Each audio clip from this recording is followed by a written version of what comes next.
Center at night for a full recap of Week 10 in the NFL. SVP's got you covered. That's later tonight after the game.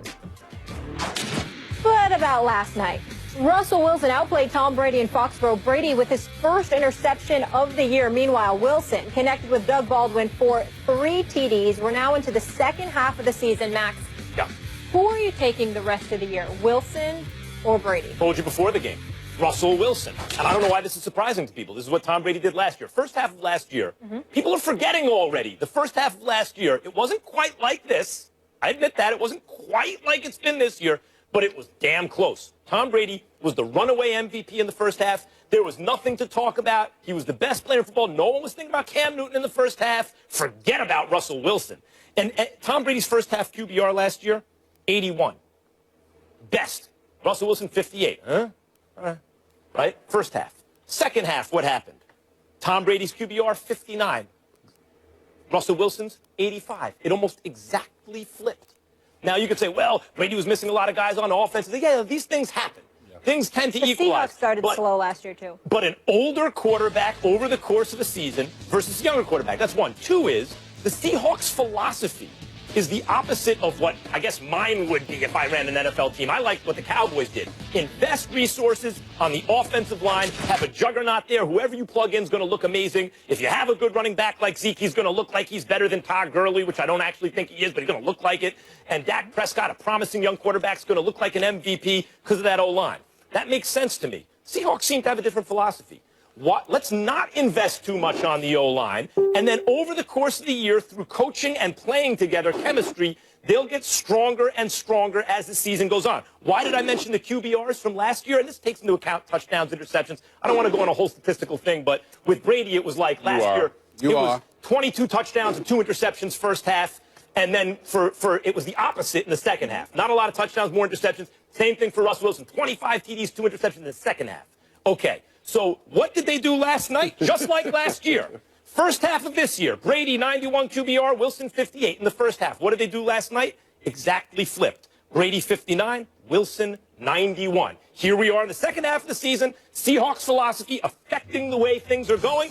Russell Wilson starts to look like a world beater. Tom Brady comes back down to earth. All right. Donovan. I mean, let's throw that away somewhere. Exactly.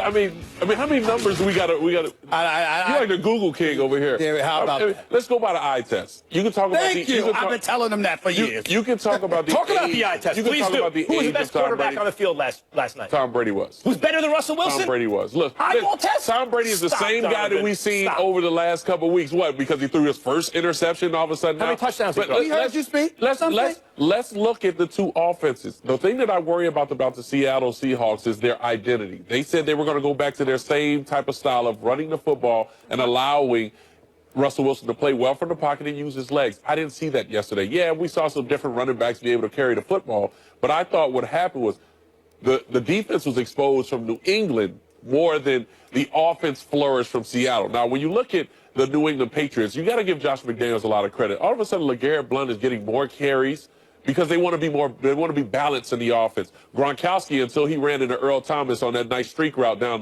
the numbers, his heart seemed like it shook from one side to the next. He wasn't the same. Julian Edelman started to come along a little bit. But you have to look at New England. The reason they get to the places they get to, AFC Championship, Super Bowls, because they turn it on at the right time. Because they're balanced. They're spreading the ball around. Guys are all of a sudden start stepping up. Chris Hogan, 7-11 as they call him, is a guy that no one talks about, but he's elevated this passing game a little more because it's not about Gronk. It's not about Edelman all the time.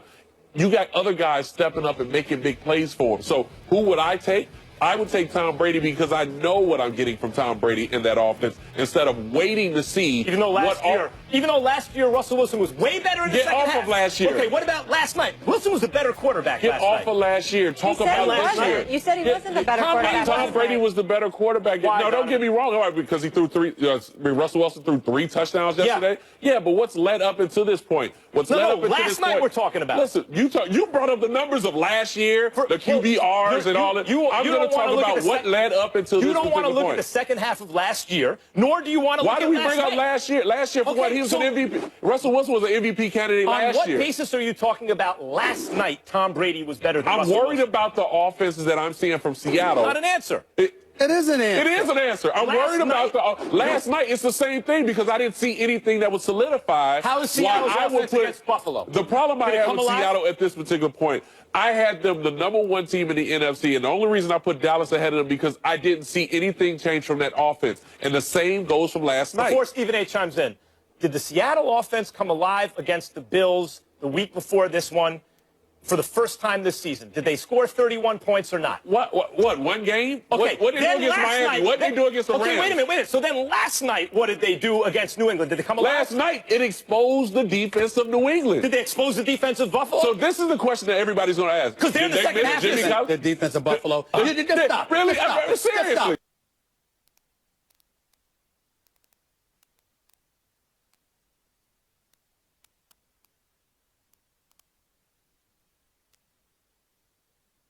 But Just stop it. You just stop. go right there. You just Yeah. you go out the way. Hold on. Let somebody else speak. We heard you. We heard your numbers. we heard your Donovan says analysis. that You Tom brought up Brady defense was the of better Buffalo Bills. quarterback on Wipe the it out. field last Wipe night. that. Stop. I thought fatigue was going to get the better of them. It did not happen. They deserve credit for that. But here's what you have to pay attention to as well. When you think about New England and Brady as opposed to Russell Wilson, Max Kellerman said that we can never count out Aaron Rodgers. Right. Max Kellerman said we have to pay attention to the Dallas Cowboys and respect them. Max Kellerman pointed out a few weeks ago, Minnesota's no joke when I told you Sam Bradford and that offensive line would crumble like a bag of cheap bricks. I tried to tell you, you wouldn't listen, okay? So I gave you all of these teams in the NFC. Who does Tom Brady have to worry about in the AFC? Let's count the ways. Trevor Siemian, Alex Smith.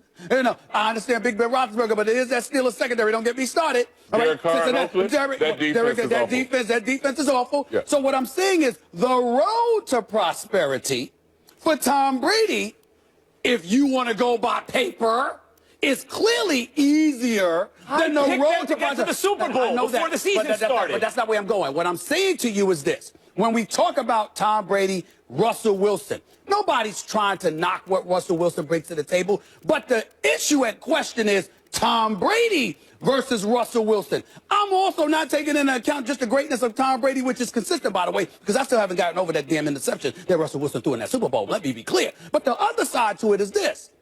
Who's your competition? The NFC is tough. The road to the Super Bowl, I almost want to throw up saying this. Listen. Brady or Wilson? Listen, I love me some Cam Chancellor. The fact that Cam Chancellor, you didn't bring him up, Yes. is blasphemous. It's the reason they played the way they played. That you would talk about the Seattle Seahawks and not even bring up Cam Chancellor. You should be ashamed of yourself based on that alone, that you didn't even bring up Cam Chancellor. Well, the question was Wilson or Brady. Well, let's be fair. We were talking about the quarterback. I understand that, but what I'm saying is he's talking about Russell Wilson and Brady, but you're also basically leaning towards the prosperity you assume they would. Who was better last night, Russell Wilson or Tom Brady, Stephen A. Smith? To me, it was Brady. But the point that last night, Tom Brady's better than Russell Wilson? I'm talking to crazy people. No, you're talking numbers. I keep trying to tell you. Get off the numbers. The numbers are records of events. I keep trying to tell you. They're saying it's not about the touchdowns. It's with those eyes of yours, how you won't use the eye test. Okay, let's use the eye test. I don't understand. Let's use the eye test. How did Russell Wilson's wheels look?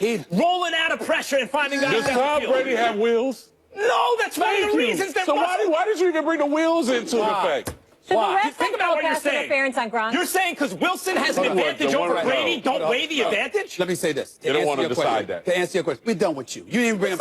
We're done with you. I'm telling you. We're done with you. I'm in an insane asylum. That's right. You are. You need to be. I can get a strap jacket for him right now. To answer your question, Mollywood.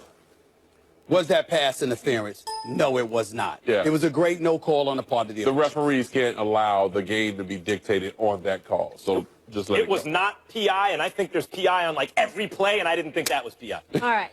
Let's keep it going. We got another quarterback to discuss, Donovan. We need your take on. The Panthers are in last place in the NFC South and have now lost 6 games after falling to the Chiefs at home yesterday. Cam, is it time to panic? Don't need to panic. No need to panic. I think we got a couple key losses from some teams.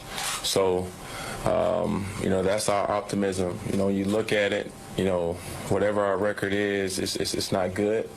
But yet we have a locker room full of winners and a locker room full of guys that's full of fight still. And I know I'm willing to go to battle with those guys and can't wait to Thursday. All right, let's back this up for everybody who doesn't remember this conversation. Stephen A., you said going into the season that Cam was not a Tier 1 quarterback. I laughed at you. Max also believed that he was a Tier 1 quarterback. But does this prove now, 6 losses, that this guy, that he isn't? Well, first of all, he's not a Tier 1 quarterback. He's a Tier 2 quarterback. There's no insult to Cam Newton. There's room for improvement. He was absolutely sensational and exceptional last year. You weren't on the show with us at the time, just to rehash what my thought process was. I wasn't taking anything away from Cam Newton and what he did last year. My position was 1 year doesn't make you a Tier 1 quarterback. Tier 1 quarterbacks are individuals that have a level of consistency to attach to their resume. And to me, outside of last year, there was nothing that he did to show that he's a Tier 1 quarterback. So what happens this year? I kept saying, let's see what he does this year. What has transpired this year? They're 3-6 on the year. Cam Newton is not entirely his fault. The offense is decent enough. Cam Newton is completing 58% of his passes. Tom Brady's completing 73% of his passes. You understand?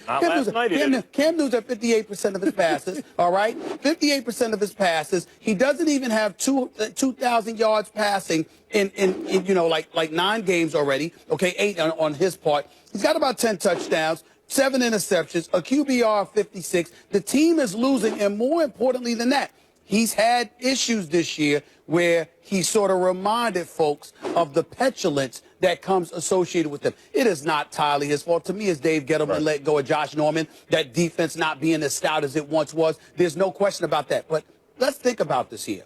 Yesterday, they're playing Kansas City. We saw him dab again when they were up 17-0. We saw him feeling himself. But then here comes Kansas City. Kansas City won this game without the offense scoring a touchdown. Absolutely. Kansas City won this game, and in part was sparked by an inexplicable interception thrown by Cam Newton and Eric Berry. This is the Cam Newton that we're talking about here. So he's somebody that has the capability to be big time and to get it done for you. But you do find yourself sitting back when you think about opposing him and saying, let me chill and wait. Somehow, some way, he's going to make some mistake somewhere. And that was yesterday. Cam Newton is a Tier 1 quarterback, but the reason he's not perceived that way right now is because Benjamin has the ball ripped away from him. I mean, that's Cam Newton's fault. He completes a pass, and his team loses because the guy gets the ball ripped away from him. I mentioned an interception. Yeah, it's not really, yes, okay, fine, but that's the play that leads to them losing the game, a completed pass. The reason you have the perception that you do of Cam Newton right now is because they don't have a defense. They don't have a running game. He's the running game. Right. Their receivers run some of the, I don't know how else to say it, laziest look like it's just not crisp. Yeah, their slams are like they're walking inside. It's unreal. Because we're big, we're always open. No, man, you got to run your... So you have no defense, looks like. You don't have a lot of protection. You don't have a run. You're the running game. They actually design running plays for you. Yeah. And your receivers won't run routes. That's why the perception of Cam is as it is. But do a thought experiment. How many teams could you swap out the quarterback, give them Cam, and they get better? Because my contention is a lot of them. Cam, Andrew Luck, and there are others, will be under or overrated depending on the effectiveness of their teammates. But their effectiveness, their value, is always sky high. I agree with you in a sense. I'm not a fan of ranking quarterbacks, even though obviously being on the show, that's kind of my title to talk where quarterbacks are at this particular point. Cam is different for the things that he's asked to do. They have no running game. Jonathan Stewart hasn't been healthy pretty much since he's been in the NFL, so he is the running game. The passing game, you're asking a lot for a quarterback to do when you're asking them to throw the ball downfield, complete passes intermediately, and also run the read option when you're constantly getting banged in the head. Now, there's something to be said about why Josh Norman is not there. Their defense continues to struggle, not just because of Josh Norman, but it seems to me they're not getting the pressure from the front four. Their linebackers are flowing, but guys are getting on top of them. And so if guys are getting on top of them, that opens up running lanes for opponents to pick up big yards. They're not the same defense because of things like that. Now, offensively, it's easy to point the finger at the quarterback and his numbers because that's the thing that people want to focus on numbers. But Cam is not the same guy because he's dealing with a lot of issues of getting hit upside the head, not getting the calls. He's not having fun. He's fearing for his life. What he did last night, I thought, was the one in which he tried to bring a spark to the team, trying to show that he's not allowing that to affect his play. So he goes out and he's dabbing and doing whatever, brings the team together. Well, that interception was one that, as a quarterback, you just can't do. If you get pressure, you got to take it or throw it out of bounds. Led to a touchdown. The same thing with Kelvin Benjamin when he gets stripped. That's not all on Cam. But I think when you wrap up the whole season, I think they're done. As far as panic is concerned, I think they need to worry more than panic, because every player on that team, like Ben said, needs to be held accountable for the mistakes that they made. I think their season's over, and Cam just has to continue to ride the ship. First of all, I believe their season is over. But secondly, I disagree with both of you, in this, especially you, in this regard. When we talk about Cam Newton being a second-tier quarterback, nobody's calling him a scrub. Nobody's saying that Cam Newton can't play. What we're saying is that when you think about the elite in this game, the Drew Brees, the Aaron Rodgers, the Tom Brady's, both of them are having. What I'm saying to you is, regardless of what struggles they have a body of work. True. Now, when you talk about numbers, you're absolutely right in terms of nitpicking QBR or whatever. But let me tell you what numbers I do pay attention to. You won't dispute this. Wins and losses. Wins and losses. Now, Cam Newton is 48-37 as a quarterback, as a starting quarterback. Do y'all know that in 6 seasons in the NFL, this being his 6th, he's only got 2 winning seasons? Two. Now, you can sit there and talk to me until the cows come home.